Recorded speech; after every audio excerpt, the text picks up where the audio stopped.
Halo Sobat RSC, ketemu lagi dengan saya Rosliana Ginting dari kursus mengemudi RDC. Oke Sobat RSC, kali ini saya akan membahas tutorial bagaimana sih mengemudikan kendaraan matic yang baik dan benar, sehingga transmisi kendaraan kita awet dan tepat penggunaannya.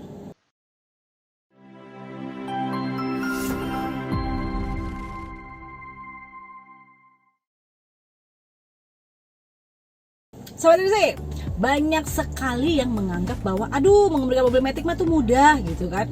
Kalau bisa mobil manual pasti bisa mobil matic. Padahal tidak semudah seperti itu. Banyak sekali yang bahkan ya teman-teman kita di luar sana yang sehari-harinya mengemudikan mobil manual dan saat dia mengemudikan mobil matic itu banyak juga kesalahan-kesalahan yang mereka lakukan. Kesalahan-kesalahan seperti apa yang saya maksud tadi? Oke, kita simak ya. Untuk mengetahui kesalahan-kesalahan seperti apa yang tadi saya sebutkan yang biasa dilakukan oleh teman-teman kita di sana. Nah, pastikan sahabat semua menyaksikan video ini dari awal sampai akhir ya. Dan jangan lupa subscribe, klik tombol like, dan komen tentunya. Oke? Oke, kita bahas satu persatu. Kesalahan yang pertama yang sering dilakukan oleh teman-teman kita atau sahabat-sahabat kita di luar sana adalah banyak teman-teman kita di luar sana yang menggunakan posisi gigi atau porsneling yang tidak tepat, yang tidak sesuai dengan kondisi medannya, sehingga tenaga kendaraan yang diberikan itu tidak tepat atau kurang powernya. Misalnya sahabat lagi di posisi tanjakan. Nah, kebanyakan masih banyak sahabat-sahabat di luar sana yang menggunakan porsneling gigi di posisi D. Padahal peruntukannya tidak untuk itu. Oke, lalu kesalahan yang kedua. Kesalahan yang kedua ini cukup unik sebenarnya. Saya sering mendapati teman-teman ya atau siswa-siswa saya saat dia masuk ke mobil matic, dia menggunakan dua kaki. Padahal itu tidak tepat. Saya selalu sampaikan bahwa penggunaan dua kaki itu tidak boleh. Kerugian dengan menggunakan dua kaki, yang pertama tentunya tidak safety. Dan lalu yang kedua sudah pasti boros, baik boros bensin, ya, boros spare part juga tentunya. Itu kesalahan yang kedua. Nah, kesalahan yang ketiga ini yang sangat-sangat sering banget dilakukan oleh sahabat kita di luar sana. Mereka menganggap wah mengemudikan mobil matic itu mudah, sehingga mereka tidak mengikuti aturan yang sudah ditetapkan. Oke sahabat RSC, sekarang kita praktek ya. Nah, sebelum kita praktek untuk mengemudikan kendaraan transmisi matic ini nih, nah kita kenali dulu apa aja sih posisi-posisi porsneling yang ada di mobil matic ini. Nah, kali ini yang saya gunakan kendaraannya adalah Daihatsu Ayla. Oke sahabat RC, yuk kita lihat porsneling yang ada di mobil ini. Oke, pertama-tama kita harus mengetahui arti dari setiap huruf dan angka yang terdapat di tuas di porsneling kita ya. Oke sahabat RSC, mobil praktek yang kita gunakan saat ini adalah Daihatsu Ayla. Nah, saya akan menjelaskan posisi-posisi porsneling yang ada di transmisi ini. Untuk setiap jenis kendaraan matic, ini ada perbedaannya ya. Belum tentu yang ada di mobil ini itu sama dengan mobil sahabat semua. Nah, di sini kita lihat ada posisi P, ada posisi R, ada posisi N, ada posisi D4, ada posisi 3, dan posisi 2. Oke, kita bahas satu persatu ya. Nah, untuk yang posisi yang paling atas ini, itu adalah posisi P atau parking. Jadi, posisi P ini diperuntukkan saat sahabat dalam kondisi parkir seri ya. Di mana saat tuas porsneling berada di posisi P, maka antara mesin dan transmisi itu terhubung, sehingga mobil tidak dapat didorong-dorong. Namun, walaupun tuas pada posisi ini P, ya, bila kita parkir seri tetap harus mengaktifkan rem tangan ya, agar beban kendaraan berada di rem tangan, bukan di transmisi. Oke sahabat RC, yang perlu diperhatikan saat memindahkan ke posisi P adalah sahabat harus pastikan kendaraan telah berhenti dengan sempurna. Oke, sekarang kita masuk ke posisi R atau reverse. Nah, posisi tuas persneling ini untuk memundurkan kendaraan ya sahabat. Jadi kalau kita ingin pindah dari P ke posisi R, kita perlu menekan tombol yang ada di tuas persneling ini ya sahabat. Begitu juga sebaliknya, bila kita ingin pindah dari R ke posisi P. Nah, kita hanya boleh memindahkan ke posisi R bila kendaraan kita telah berhenti dengan sempurna. Nah, oke, seperti ini ya. Kita injak rem. Kita pencet tombol. Oke, lalu kita turunkan dia ke posisi R. Nah, seperti itu. Nah, dan dia suaranya akan berbunyi, menandakan mobil ini sudah siap untuk posisi mundur. Oke, saya kembalikan lagi. Dan apabila sahabat memainkan persneling ini tanpa memencet tombolnya, otomatis persneling ini tidak akan bisa bergerak sahabat. Kita tes ya. Nah, tuh keras ya. Jadi cara kita untuk menggunakannya atau untuk mengaktifkan persneling ini, kita wajib menekan tombol yang ada di samping sini. Ditekan, lalu diarahkan. Oke, sekarang kita masuk ke gigi N atau netral. Nah, saat tuas persneling di N, maka mesin dan transmisi tidak terhubung, sehingga mobil dapat didorong-dorong ya. Dan posisi N ini berfungsi apabila kita hendak mau memarkirkan kendaraan kita di parkir paralel, atau kita misalnya sedang ada kemacetan di lampu merah. Nah, jadi jangan sampai sahabat semua apabila sedang ada di kemacetan lampu merah menggunakan di posisi D ya. Dan juga tentunya pastikan aktifkan rem tangan ya. Saat kita menggunakan gigi N ya, rem tangan harus diaktifkan. Apabila saat kita berada di kemacetan lampu merah, nah kita wajib menggunakan posisi persneling ke gigi N. Dan jangan lupa tarik rem tangan. Oke, nah masih banyak teman-teman kita di luar sana yang sering menggunakan posisi aktifnya adalah di posisi D dan kaki kanannya aktif menginjak pedal rem.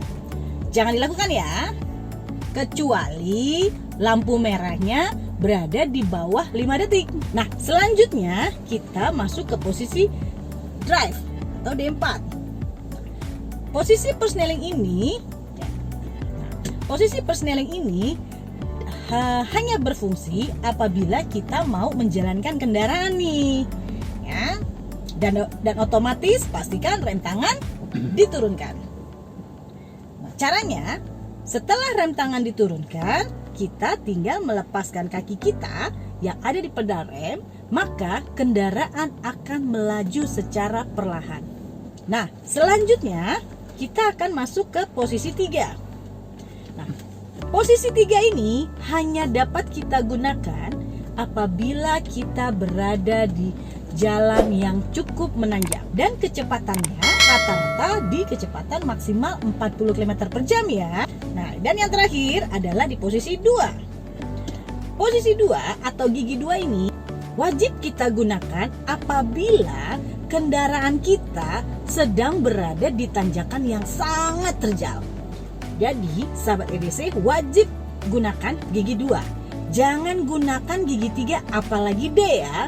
Otomatis kendaraan kita tidak akan kuat untuk melaju. Oke sahabat EDC, sekarang kita praktek jalan yuk.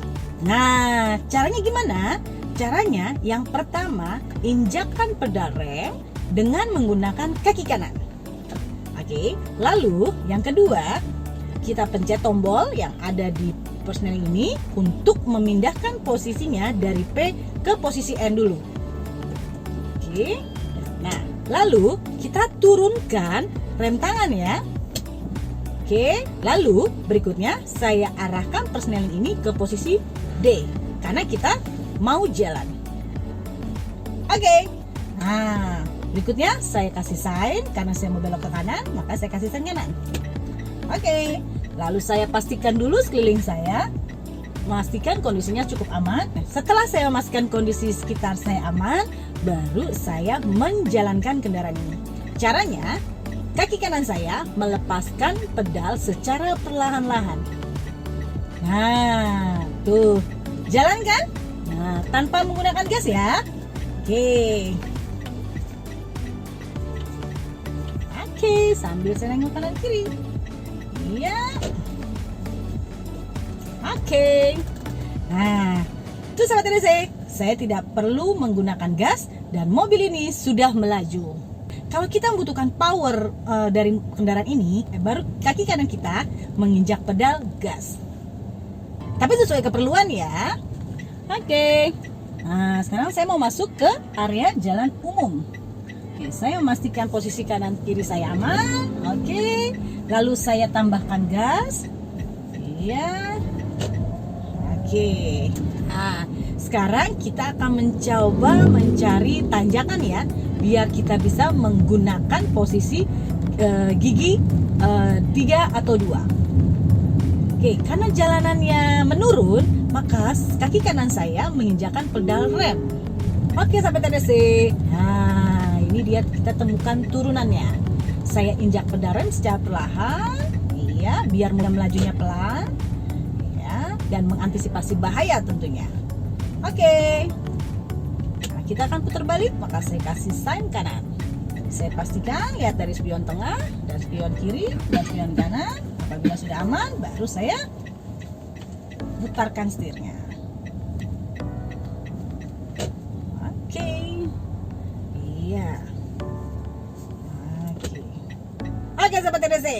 Nah, di depan kita tuh jalanannya menanjak dari landai sampai yang terjal. Kita akan tes ya dengan menggunakan posisi gigi di gigi 3 dan posisi gigi 2. Oke? Oke, sekarang saya masukkan gigi ke gigi 3. Oke. Nah, saya lihat kanan kiri, belakang, aman. Oke. Nah, begitu saya lepas pedal rem, oke, saya langsung injak pedal gas. Nah, masih kuat ya mobilnya ya, masih bisa menanjak ya. Nah, ini nih tanjakannya agak terjal. Oke, sahabat, terlihat ya sekarang tanjakannya sangat terjal. Nah, apabila kita menggunakan gigi 3, yuk kita tes apakah mobil ini kuat atau tidak. Saya lepas gigi ya. Tuh, mundur ya. Nah, terlihat ya bahwa gigi 3 tidak boleh digunakan untuk kondisi di jalan yang tanjakan sangat terjal. Berbahaya ya sahabat TDC, karena dengan begitu kita bisa menimbulkan atau menyebabkan kecelakaan bagi kendaraan lain yang ada di belakang kita. Berarti gigi yang tepat adalah di gigi 2. Kecuali mobilnya sahabat ada fasilitas hill stop assist-nya ya.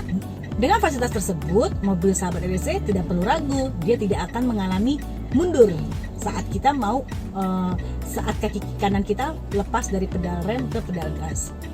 Nah, karena mobil ini sudah dalam kondisi berhenti, berarti saya wajib menggunakan atau mengaktifkan rem tangan. Oke, saya tarik rem tangan. Oke, saya lihat posisi di belakang saya. Nah, sekarang karena saya sudah siap jalan, saya injak pedal gas di kaki kanan saya. Begitu kita sudah mendengar suara mesin, tandanya mobil sudah siap melaju. Nah, saatnya saya turunkan rem tangan deh. Nah, tada! Gak mundur kan ya? Nah, so pastikan sahabat semua menggunakan gigi yang tepat ya, sesuai dengan medannya. Oke, karena jalannya rata, saya kembalikan lagi ke posisi D. Oke sahabat TDC, jadi mulai sekarang bagi sahabat-sahabat TDC semua, pastikan menggunakan persneling sesuai dengan medannya ya. Karena tidak semua medan yang akan kita lalui itu cukup menggunakan posisi D. Oke sahabat TDC, apabila sahabat TDC semua mempunyai pertanyaan, jangan lupa tinggalkan jejaknya ya di kolom komentar. Dan pastinya saya tunggu subscribe-nya dan klik tombol like-nya. Pastikan klik tombol loncengnya ya, sehingga apapun nanti materi yang baru dari kami, sahabat semua langsung dapat notifnya. Oke sahabat TDC, sampai ketemu lagi. Dadah.